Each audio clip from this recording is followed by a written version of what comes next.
In response to the current crisis, the entertainment industry has the opportunity to rebuild, but fear is pressuring it to get back to normal, to the old way. Normal didn't work for all the diverse voices who were unheard from, and definitely didn't work for the Chimaera Project. A better way forward requires a fresh vision. It's time to meet the new architects. Hello everyone, I'm LOHANNE and I'm excited to kick off our new series, The New Architects, Rebuilding an Inclusive Hollywood with the Chimaera Project. I join you today as your moderator and will be talking to industry professionals across the board for a discussion on reconstructing hiring practices in entertainment. A little bit about me: I work with nonprofits and brands like the Chimaera Project, the YMCA, Avaz Media, and host the podcast The Nerd Mix, as well as program filmmaking panels with industry leaders including Variety Magazine, Newport Beach Film Festival, New Filmmakers LA, The Hollywood Reporter, and ACE. If you don't already know about the Chimaera Project, we're a nonprofit organization dedicated to empowering filmmakers identifying as female and to help change the landscape of hiring practices in the film industry. We take action through our core programs, finishing funds, mentorship, outreach, workshops, events, and fiscal partnerships. Now we have an incredible panel for you all today with amazing industry experts, but before I do, I would like to thank our supporters and partners for this webinar. A special thank you to J. Paul Getty Trust and the California Community Foundation for their support and recognition that the arts are central and vital to Los Angeles County. Now let's learn a little bit about our panelists today. First up, we have Star Victoria, director and writer. Currently a director-mentee in the Ryan Murphy Half Initiative Director Diversity Program, as well as a mentee of Steven Soderbergh, Robert Townsend, Nina Yang Bongiovi, and the late John Singleton. She is an invaluable first assistant director and recently worked on Lalo's House, winner of a Bronze Student Academy Award. In 2020, her thesis film La Ruta won a Gold Telly Award and USC's First Look 2020 Industry Award, and just recently won a Silver Young Director Award. Next, we have Rebecca Windsor. She is the director of Warner Brothers Television Workshop, the premier writing and directing program for artists looking to start or further their careers in television.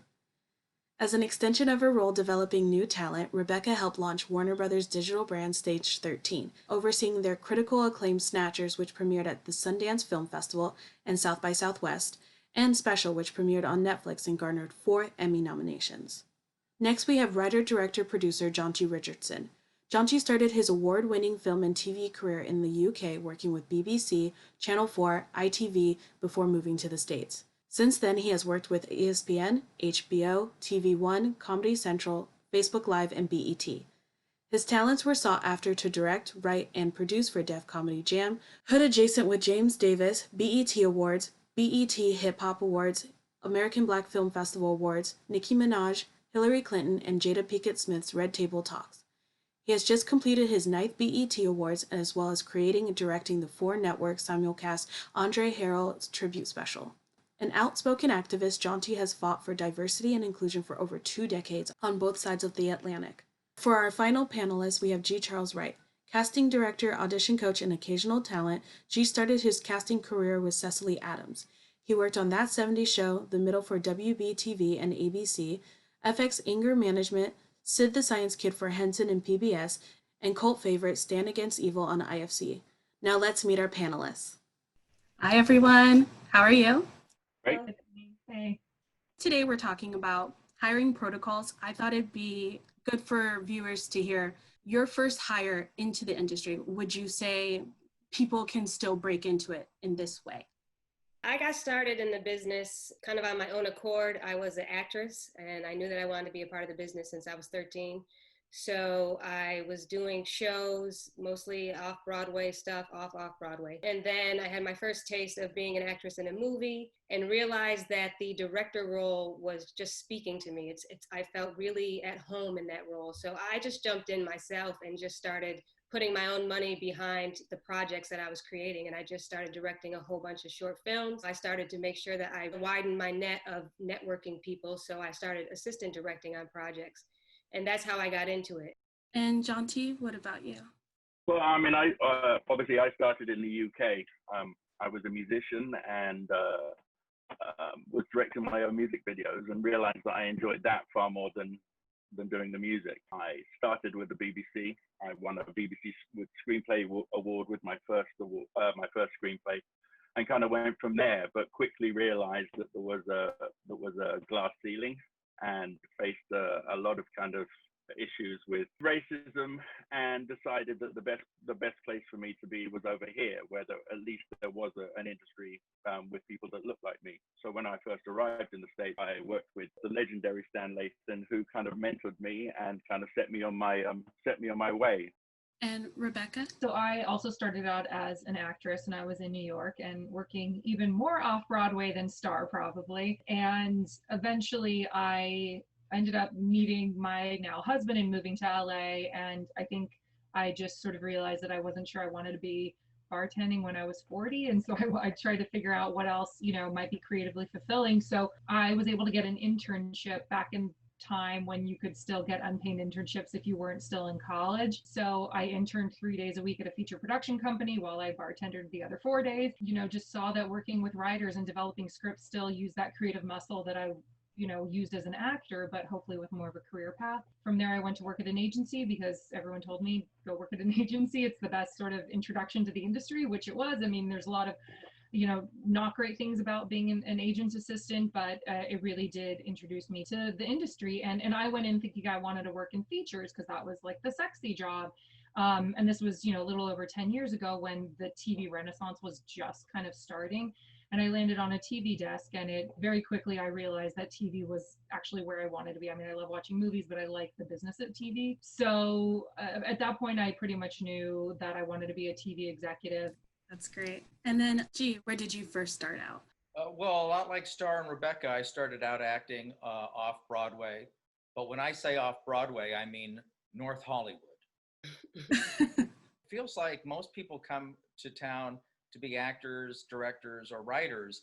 And through that process, sometimes you find other avenues. But it was through my acting that I met Cecily Adams, who was an actress and a casting director. And she and I were in improv sketch writing classes together. Long story short on that, I had a day job working in the video game industry. I'm one of the very few people, I think, who worked in the video game industry during the early 90s who doesn't play video games. And the last company that I worked for got bought by another company, and it triggered this stock plan in the 90s that wasn't huge for me, but it was just enough money for me to sit and stare at and think, wow, I really hate my job.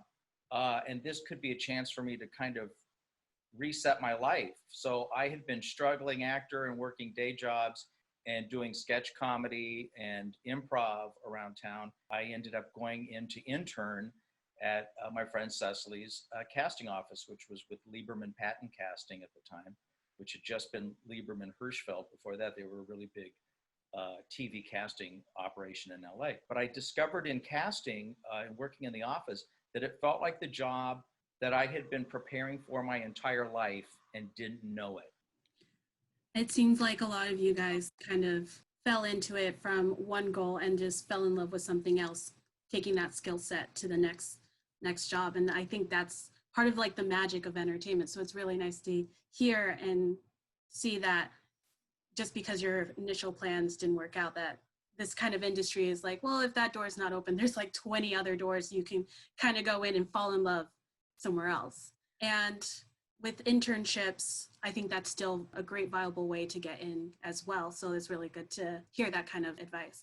Now we're in 2020. COVID has changed a couple of those practices or changed a couple of these opportunities. We're not really sure how that's going to look like in the next couple of years.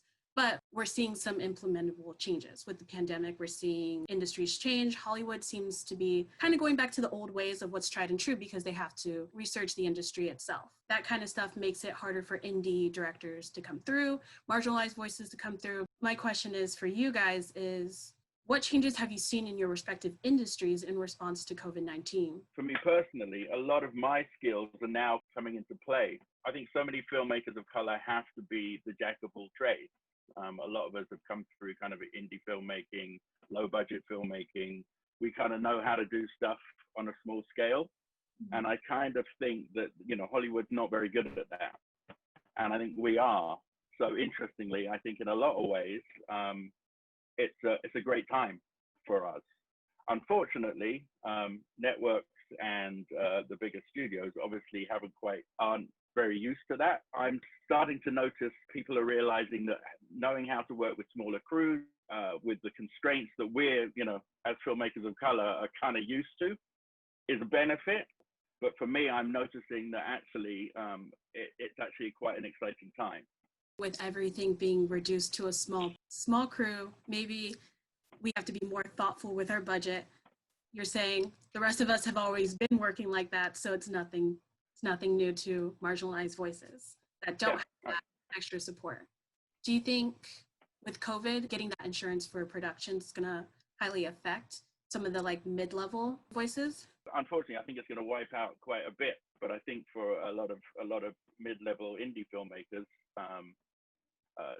studio-level indie filmmakers, I think it's going to wipe it out, because obviously, because of the insurance, they're only going to depend on the big budget ones where they can afford to sequester or to create bubbles for people. That's not going to be available to them. So I think that it's going to change it. But I think innovation is an important thing. And like I said, I think the fact that so many of us are used to being innovative, are used to using very particular kind of skills, I think there is possibly a chance for us to make more of an impact. With COVID, everything has been thrown off kilter. Right now, Hollywood is still trying to figure out how to get back to work safely. Filmmaking, including television, it's just such a very intimate process. You have hundreds of people working together in close proximity for several months. So keeping everyone healthy has now become the top priority.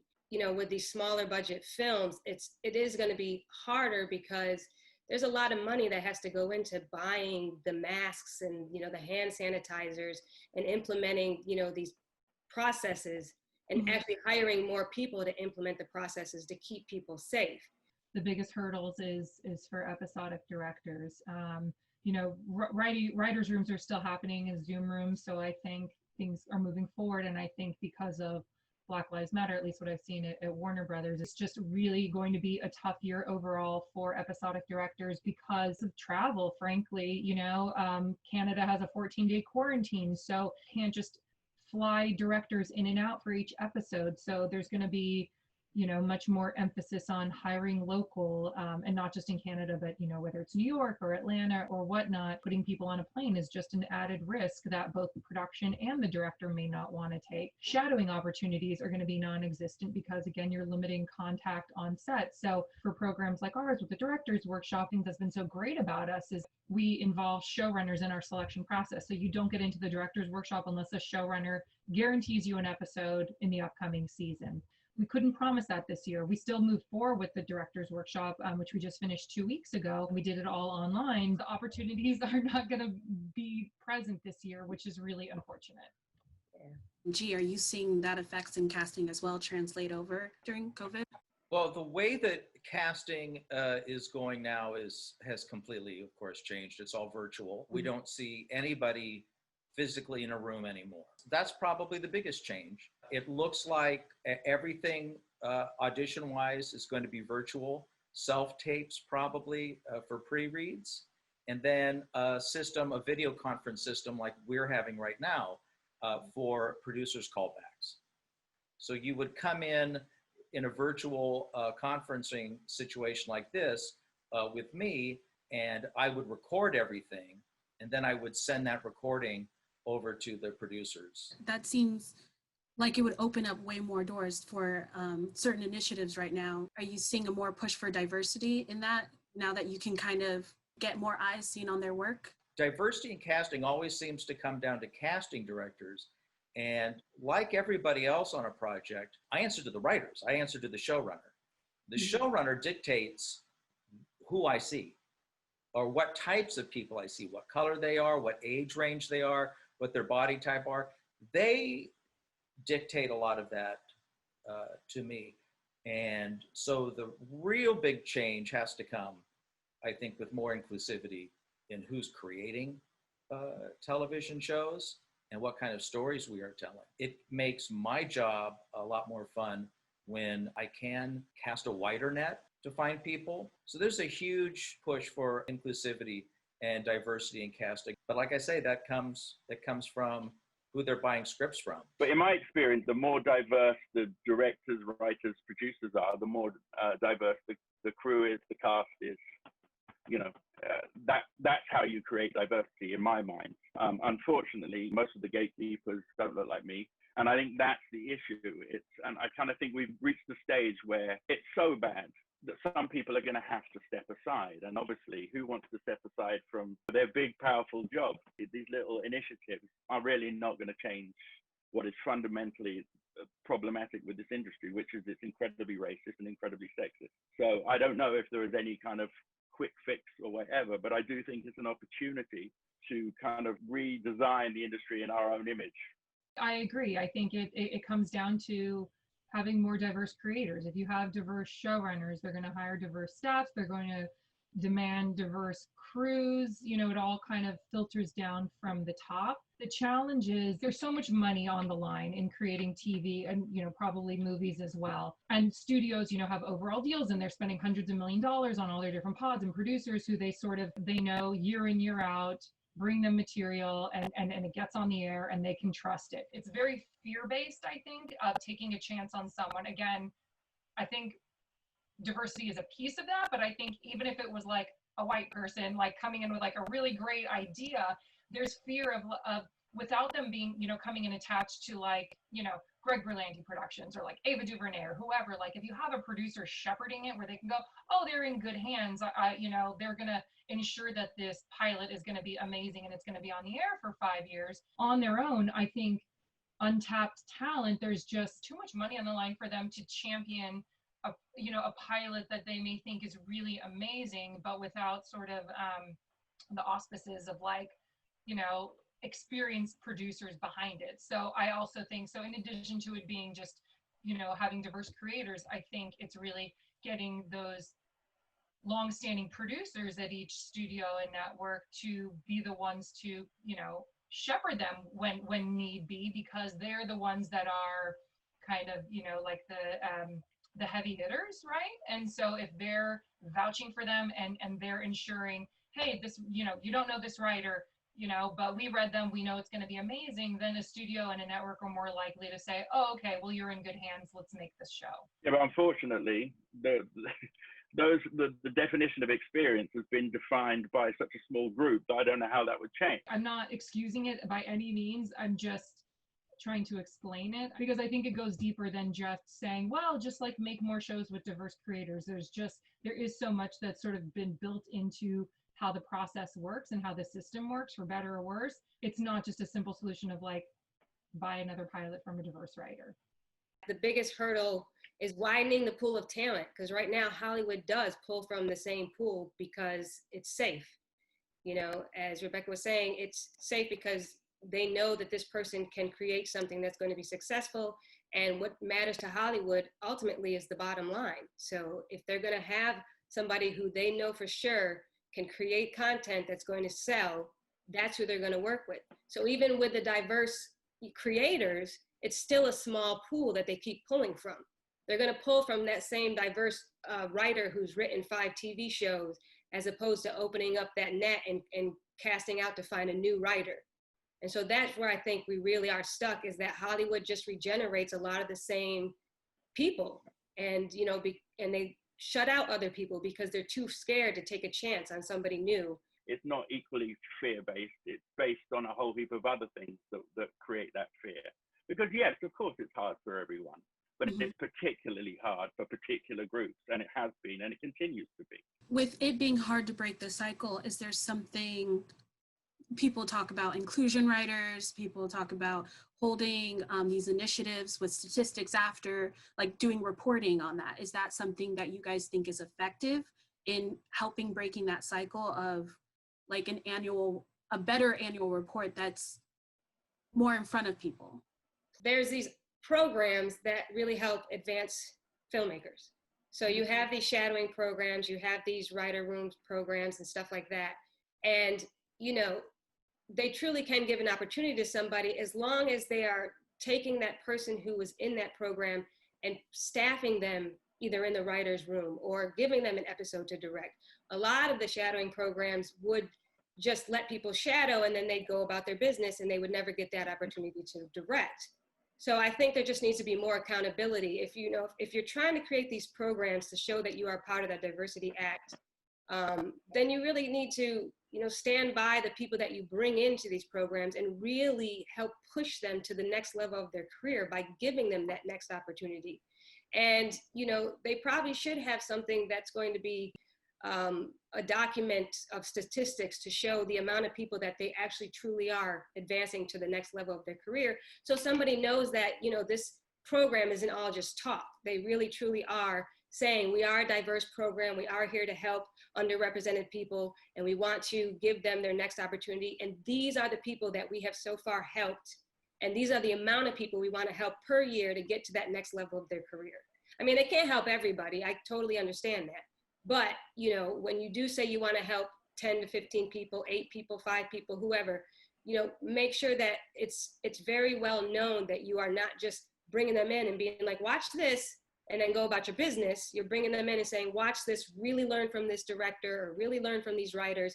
And then after this, you totally will be on a project so that you know that you have advanced to your next level of your career. And not only that, we'll also get you to meet other production companies or other showrunners to try to help continue to motivate you to the next level. Tell us of a moment of a win, like big or small, where you guys stood your ground and changed the mind of people, successfully, constructively got people to think different. One of those was a pilot that I cast for the Disney Channel some years ago. It was the only time I'd ever worked for them.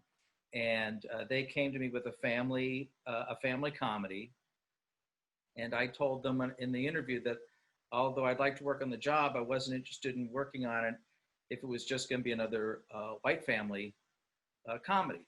That's not something casting directors typically say at a job interview.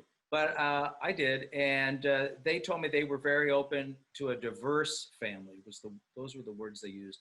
I told them that I felt like everything I saw on their channel was either white families or predominantly white families with a smattering of tokenism. And if that was what they thought was inclusive, it didn't ring true to me. I said, why don't you make a show about a family that's all Black, or a family that's all Latino, or all Asian? How about you start there?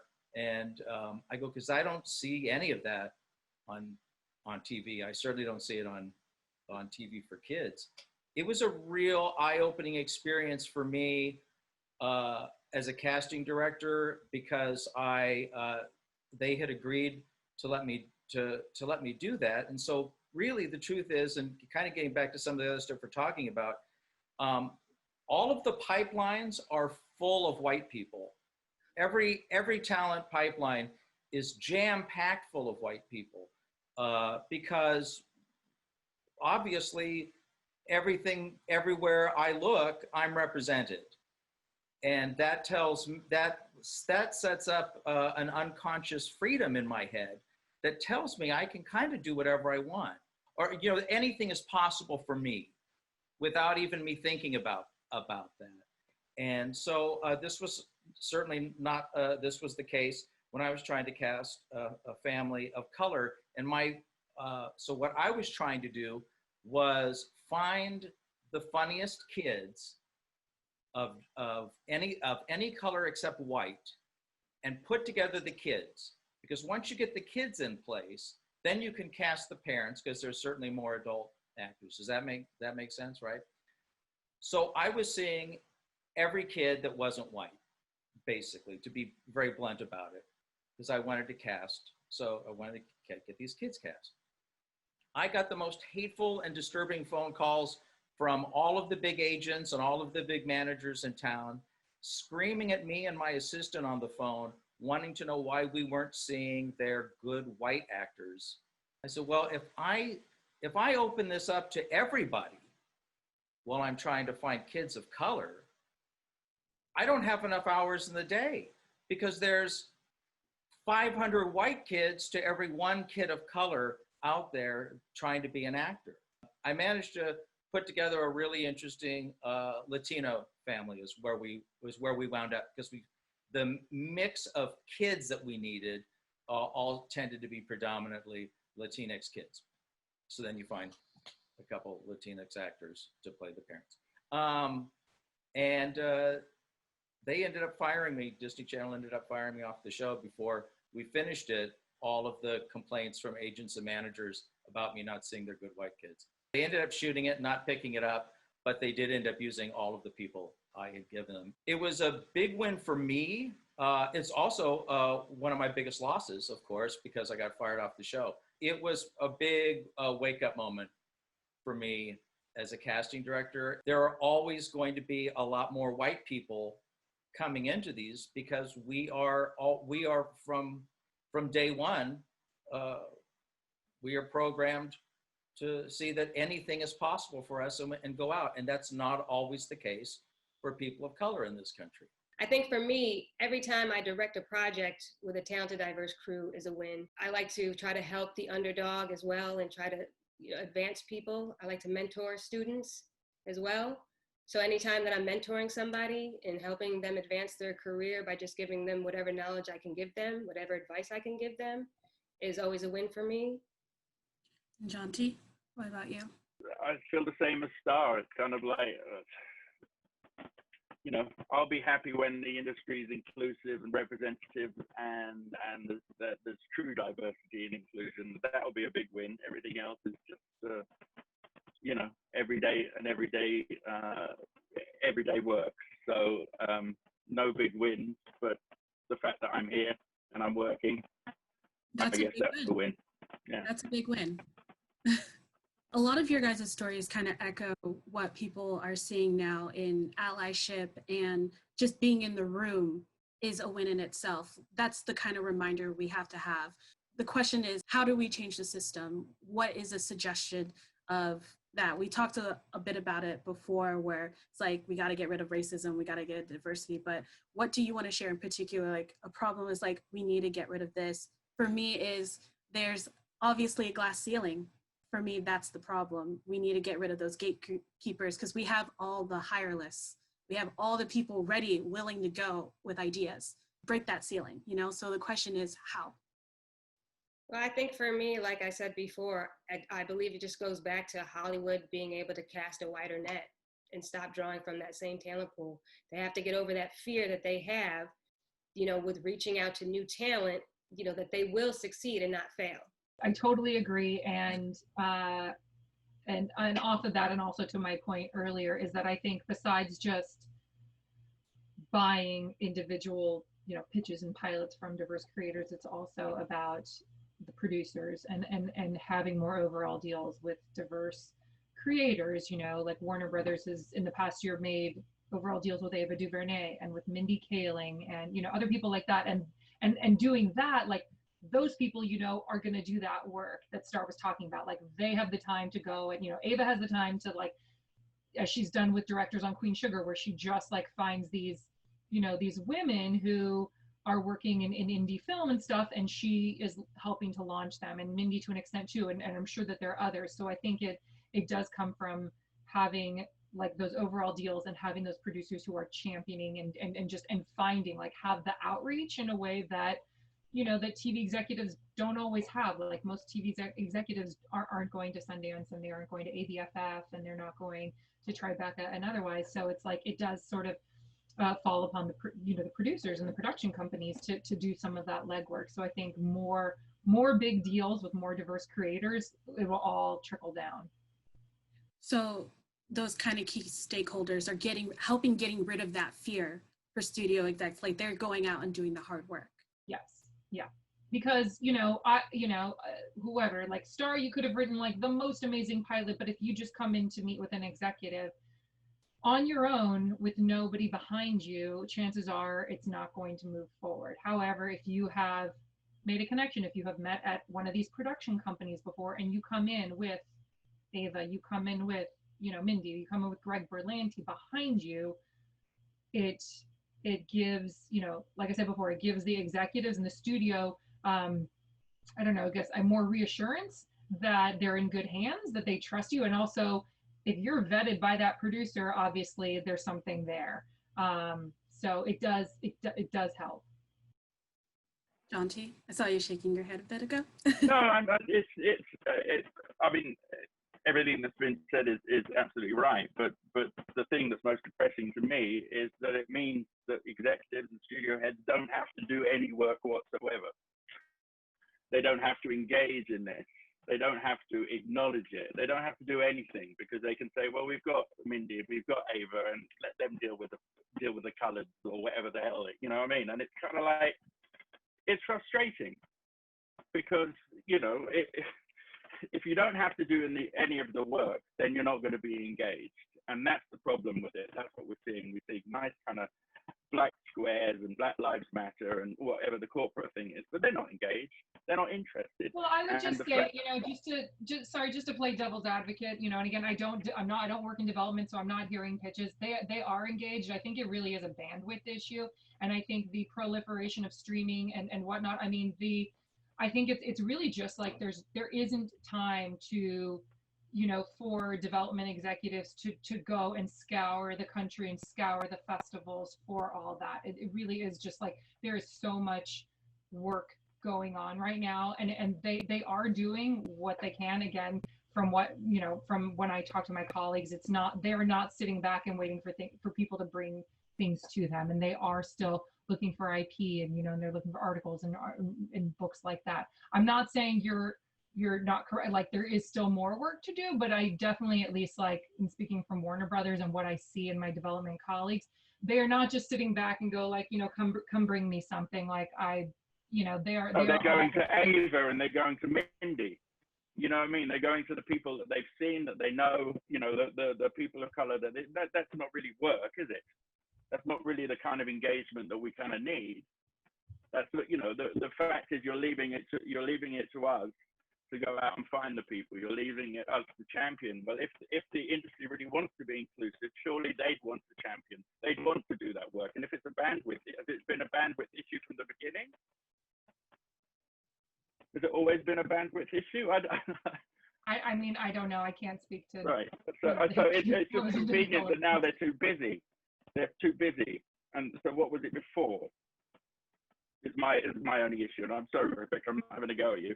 I've heard all the excuses. I've seen on both sides of the Atlantic, it's the same attitude, which is, you know, I think the issue is that it's a machine. You know, it's not one person or one executive or one department making a decision on what gets made.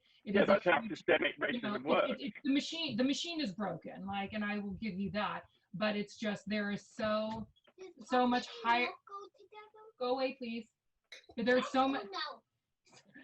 Now that I lost my train of thought, the hierarchy and like the levels of, you know, approvals and things are out of control. But that's just like that. The system sure needs to change. But I guess I just am saying that there is a lot more involved, that I think you can't just put it on like an executive and say like they're being lazy or they're not doing their job, because they could champion. No, but you're putting it on us, saying that we're, you know, it's up to us. I'm not putting it on you. I'm not putting it on you at all. No, but you're saying that it's up to us to go out and champion because they're too busy. So you're putting emphasis back on us when we don't control the system. We don't control the machine. I never put it on us. We have very little access to the machine. My recommendation is you will get farther if you're able to find champions that are producers who are already based there. No, I absolutely agree. But the issue is that there are very few of us still. And so it's kind of, it's, you know, so anyways, I'm not like, I don't mean to be the spokesman for like the TV like studio industry, because again, like I only do one small part of it, and I completely understand. Little column A and little column B, you know, that there's certain people who want to champion it. They're working on it. They're getting that list. Their assistant goes, get me the, you know, women of color, female director list. But there's also who, I think in any workplace we've ever had, the other person who's just doing absolutely nothing and feeding into the problem. It could be a little column A, a little column B. But however, the problem still stands is we have a systemic problem. It's just not working for the rest of us. So whether it's bandwidth, whether it's laziness, whether it's whatever the excuse we have or explanation, because different companies operate differently, we're still stuck. We're still stuck with the same problem. So the how of that is such an interesting conversation, because on Rebecca's side, she sees that people are not having that bandwidth of what they want to do. JONTE's like, just do it. Do it. What's holding you back? Well, absolutely. Like I would love to have Ava DuVernay champion me. I mean, that would be amazing. But I don't want my career to be contingent on that. That I should, that she would be the only one, to be able to bring me up into the ranks to say, I trust Star. I believe she's a good director. Let's get her forward. Like I said, I would love for her to champion me. Hey, Ava, what's up? Call me soon. But but I also hope that it wouldn't just be her that would help me get there, that it would be other people in whatever, not just Warner Brothers, but Paramount Studios, whoever, these other production companies would see me and be able to help me advance just because they want to help me, not just because Ava DuVernay said I was great.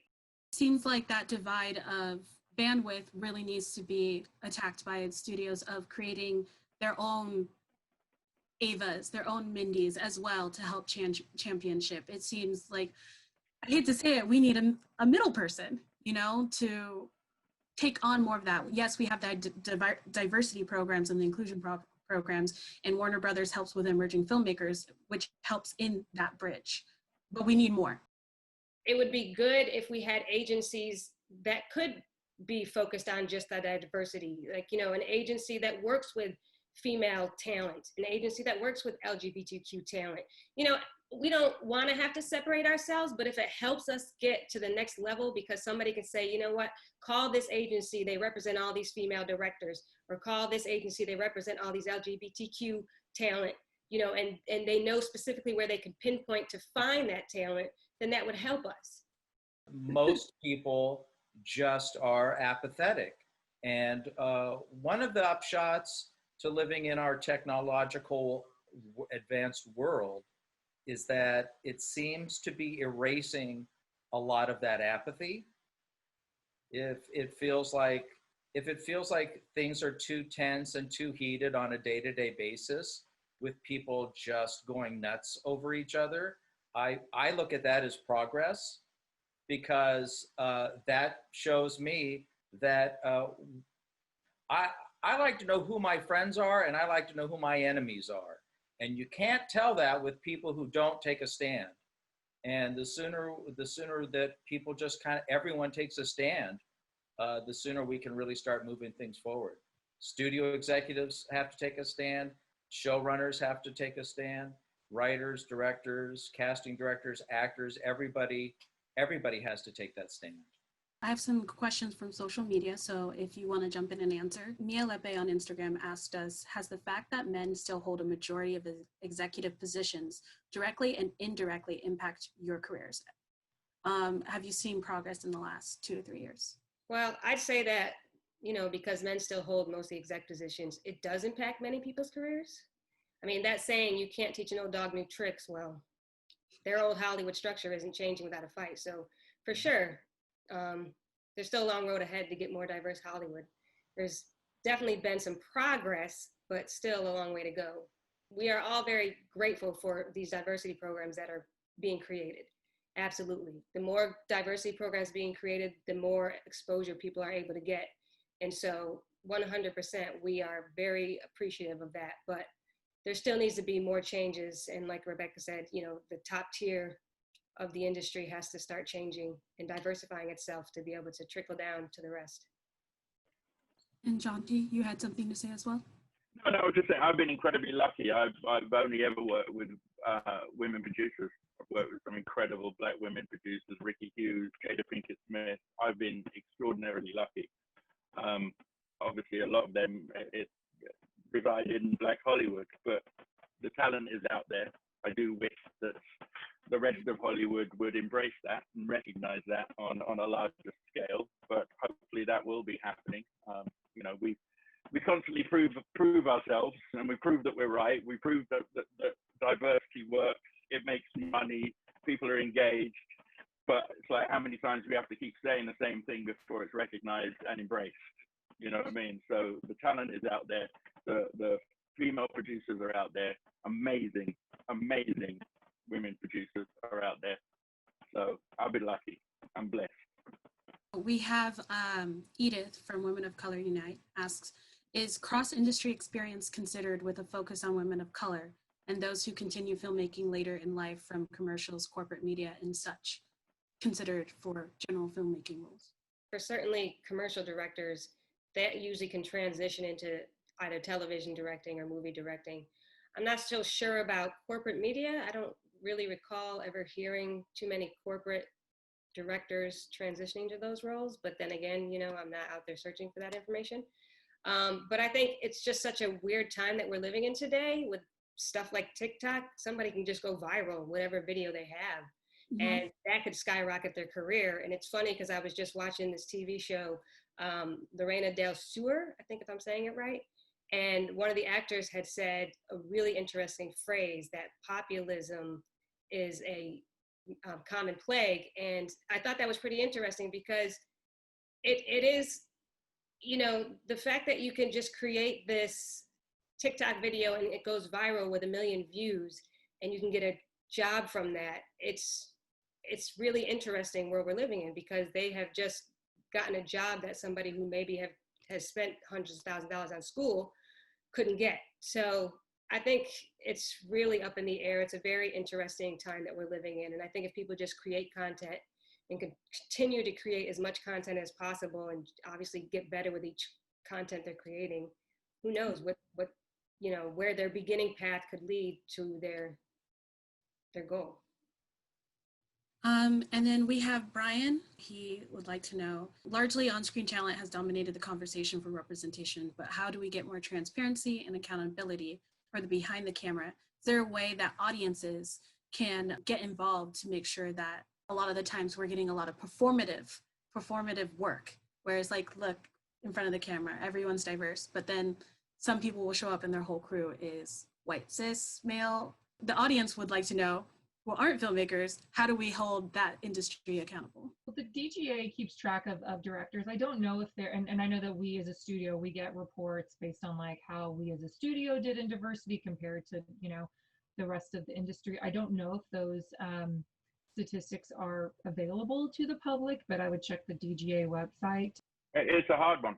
It really is, because obviously it goes back to the fundamental problem that who's hiring and who's staffing. But even you know, for BET, I've not worked with a monochromatic crew since I left England. But BET Awards are directed by a white guy. You know what I mean? But our crews are diverse. The producers are diverse. I think that we just need to hold networks to account.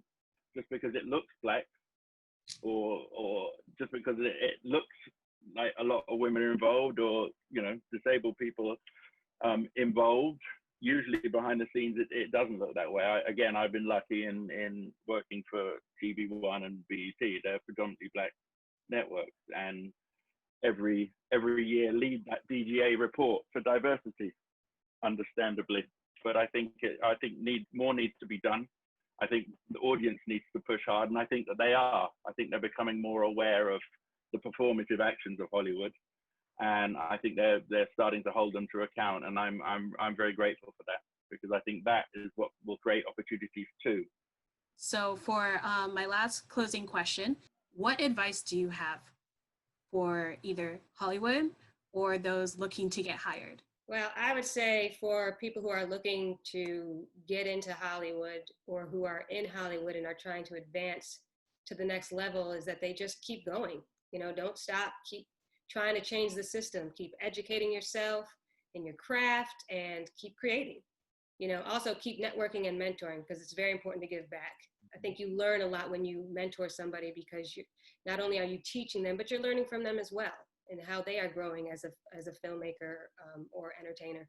So, eventually, if they continue to do that, all that hard work will pay off, and Hollywood will see them. As far as Hollywood, I've said it 50,000 times in here, is that they gotta just start really trusting people outside of that pool of talent that they're used to, hiring from, and really start choosing people who are proving themselves, that they are doing the work, that they are standing up and creating the content and constantly growing as a filmmaker or a director or a writer or a DP, and giving them opportunities before they give somebody that they've already given 50 opportunities to try to help open up more talent in that pool. This is the time for content creators. If you're struggling and trying to break in, find your tribe of people that are like-minded and share your aesthetic and sensibility. Find the ones who write, find the ones who want to direct, and start creating your own content. You know, for anyone coming up, you know, don't accept the status quo. Challenge everything. You know what I mean? Push.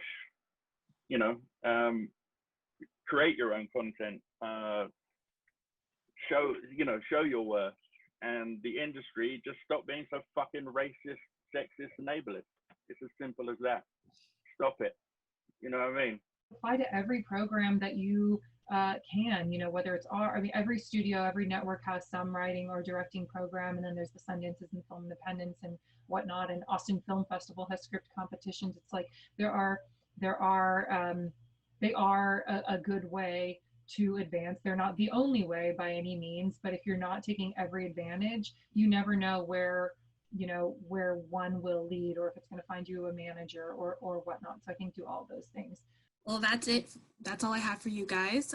Thank you so much for joining us. This was a very educational topic, and I hope that Hollywood is watching and are taking notes. All right, thank you. Thank you. If you are as passionate about this topic as we are, please consider implementing these hiring practices. Use diverse hiring teams. Make sure that your interview panels include many diverse viewpoints and people. Make your job descriptions inclusive.